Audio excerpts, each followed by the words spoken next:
pertama, Alkitab mengenal dua saja macam, nggak banyak, dua saja macam perhambaan. Hal mengumpulkan harta. Janganlah kamu mengumpulkan harta di bumi ngengat dan karat merusakannya dan pencuri membongkar serta mencurinya. Tetapi kumpulkanlah bagimu harta di sorga. Di sorga ngengat dan karat tidak merusakannya dan pencuri tidak membongkar serta mencurinya. Iya, 20, ayat 20. Karena di mana hartamu berada, di situ juga hatimu berada. Ya. Mamon ini adalah bahasa Aram. Ini bukan bahasa Indonesia ya. Aram atau Kasbi. Tapi bahasa Indonesia menyerapnya itu. Jadi kita sekarang tahu ya biasanya ya. Akar segala kejahatan itu adalah cinta akan uang.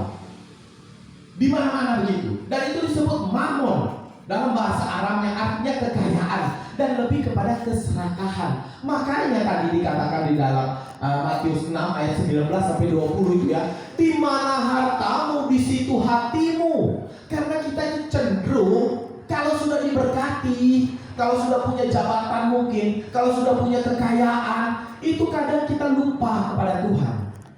Banyak orang ya, mohon maaf ya, Alkitab juga mengatakan bahwa sukar, bukan tidak bisa ya, sukar bagi orang kaya untuk masuk ke dalam kerajaan surga. Karena apa? Kebanyakan orang kaya mengandalkan kekayaannya.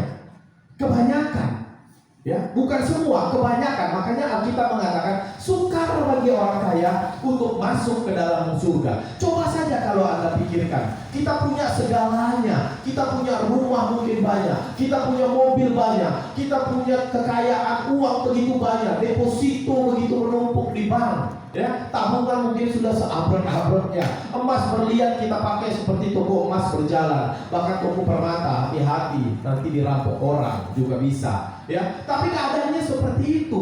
Kita kadang hanya mengandalkan apa?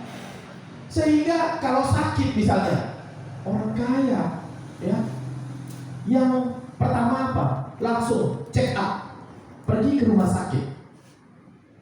Tapi bedakan kalau orang misalnya yang nggak punya uang, yang dia punya taraf hidup di menengah lah, katakan begitu. Yang mereka lakukan sebagai orang percaya, mereka berdoa dulu.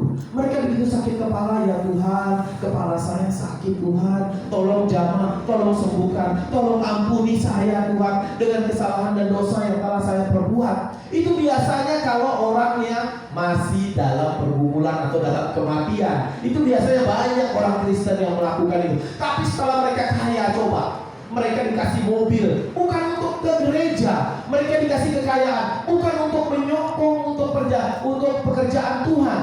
Mereka dikasih kekayaan, bukan untuk melakukan hal-hal yang rohani, tapi kebanyakan apa yang mereka lakukan untuk menyenangkan hatinya sendiri, untuk menumpuk kekayaannya sendiri.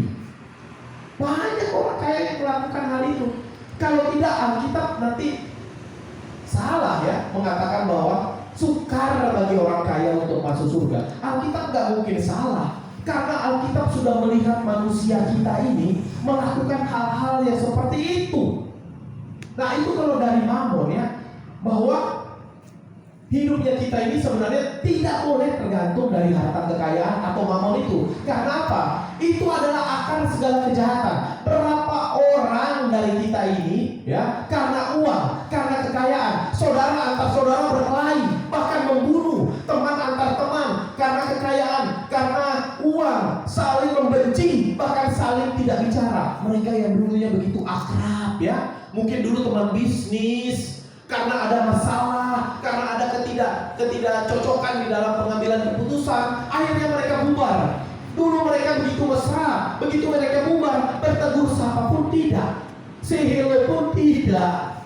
Nggak pernah, kalau dulu mungkin masih cipiki ya, sekarang lihat pun buang muka. Kan begitu, banyak terjadi kan. Banyak karena uang, saudara berkelahi. Banyak karena uang, mungkin warisan ya, mungkin kekayaan yang didapat dari orang tua. Yang satu merasa ini tidak adil, yang sana kok banyaknya dapat, kok yang saudara ini sedikit, kok saya cuma segini. Akhirnya bertengkar. Gara-gara apa? Gara-gara uang. Banyak itu terjadi, bahkan tidak jarang ya, kita lihat sangat miris sekali. Bahkan ada yang membunuh, ada yang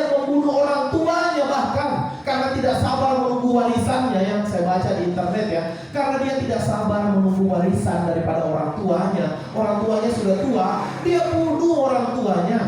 Nah, begitu terungkap dia kedapatan, dia mengaku, saya tidak sabar menunggu warisan. Dia ini kok tidak mati-mati. Coba bayangkan, itu karena harta. Nah, itu Alkitab yang selalu bilang. Nah, itu ya hamba.